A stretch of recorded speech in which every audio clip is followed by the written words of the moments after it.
ආයුබෝවන් මේ අපේ රස කිරුල YouTube channel එක. මේ තියෙන්නේ රසම රස කැරමල් පුඩින්. ටින් කිරි පාවිච්චි කරන්නේ නැතුව ඊටාම අඩු මුදලකින් අද අපි කැරමල් පුඩිමක් හදා ගන්නයි හදන්නේ. මුලින් මම මේ විදිහට කැරමල් එක හදාගන්න සීනි මේස හැඳි 5ක් ඒ වගේම වතුර මේස හැඳි 3ක් 4ක් විතර භාජනයකට දාලා මේ විදිහට ලිපේ තියා ගන්නවා. ලිපේ ගින්දර මද ප්‍රමාණයට තියාගන්න. මෙතෙන්දි මම හැන්දක් පාවිච්චි කරන්නේ නැහැ. සීනි ටික මේ විදිහට දිය වෙනකොට පොඩ්ඩක් අතින් කරකවලා මේක භාජනය මම මේක කැරමල් කරගන්නවා. මෙන්න මේ විදිහට ගින්දර ගැන සැලකිලිමත් වෙන. මොකද ගින්දර වැඩි වුණොත් මේක තිත්ත වෙන්න පුළුවන්. අපිට අවශ්‍ය පාටට වෙනකම් මේ විදිහට මේක කැරමල් කරගෙන පුඩින් එක හදන භාජනයේට මේ විදිහට මේක මම වත් කර ගන්නවා.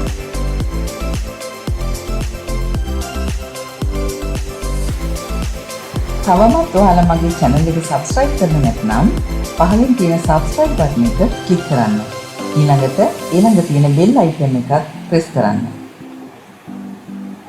ඊළඟට මම බිත්තර 6ක් අරගෙන තියෙනවා පුංචි බිත්තර නිසා. ටිකක් ලොකු බිත්තර නම් 5ක් ගත්තොත් ඇති. බිත්තර ටිකේ කහමද සුදුමද එකට එකතු වෙනකම් මේ විදිහට පොඩ්ඩක් බීට් කර ගන්නවා. මේක ගොඩක් වෙලා පෙනෙනකම් බීට් කරන්න අවශ්‍ය වෙන්නේ නැහැ. ඊළඟට මේ තියෙන්නේ මම අද ගත්ත fresh milk ටින් කිරි වෙනුවට fresh milk එක මේ විදිහට ගොඩක් අඩු ගින්දරේ මම තියාගෙන ඒකට සීනි ටික එකතු කරගෙන දිය කර ගන්නවා. ගින්දර ගොඩක් අඩුවෙන් තියාගන්න. මොකද මට මේක යන්තම් රත් කරගත්තම ඇති. ගොඩක් රත් වෙන්න අවශ්‍ය නැහැ. ඒ ලුණු පිංචක් වගේම වෙල්න ටික මේ විදිහට එකතු කරලා මම දැන් ලිප ඕෆ් කරගත්තා. මේක දැන් යන්තම් රසට තියෙනවා. මම මේ වෙලාවේ මේකට බිත්තර ටික එකතු කරනවා. ගොඩක් රසනේ තීදි බිත්තර එකතු කරන්න එපා. දැන් අපේ මිශ්‍රණය හරි. මේ තියෙන්නේ අපි කැරමල් ටික දාගත්ත භාජනේ. මේකට තමයි පුඩින් එක හදන්නේ. මම මේකට මේ විදිහට පෙරා ගන්නවා මගේ මිශ්‍රණය මේ කැරමල් භාජනේ. දැන් මේ විදිහට ලිඩ් එකකින් වහනවා. ඔයගොල්ලන් ෆොයිල් එකක් පාවිච්චි කරන්නත් පුළුවන්. මම අද මේක oven එකේ තියෙන නිසා මේ විදිහට වතුර භාජනයක තියලා තමයි oven එකේ තියන්නේ. අපි භාජනේ තිබ්බහම භාජනෙන් භාගකට පොඩ්ඩක් අඩු වෙන වතුර තිබුණම ඇති. ඊළඟට මේක විනාඩි 40ක් මේ විදිහට බේක් කරගන්නවා සෙල්සියස් 170ට. විනාඩි 10ක් විතර තියදී මම මේක පියන ඇරලා බේක් කළා. දැන් මගේ පුඩින් එක හරි. මේක දැන් මම ලිපෙන් අයින් කරලා oven එකෙන් අයින් කරලා හොඳට නිවෙන්න අරලා ෆ්‍රිජ් එකේ පැය දෙකක් විතර තියාගන්නවා. ඊළඟට මේ විදිහට මේක බුරුල් කරගන්නවා පියකින්. මේක හොඳට කූල් වුණාට පස්සේ තමයි මේක අපි කරන්නේ. දැන් මේක මේක අනිත් පැත්ත හරවගත්තා.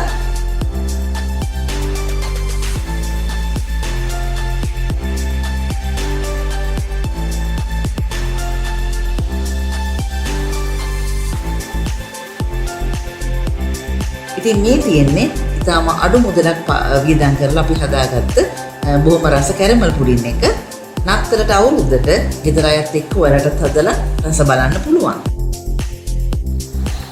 රස කිරුල අපේ YouTube channel එක subscribe කරන්න.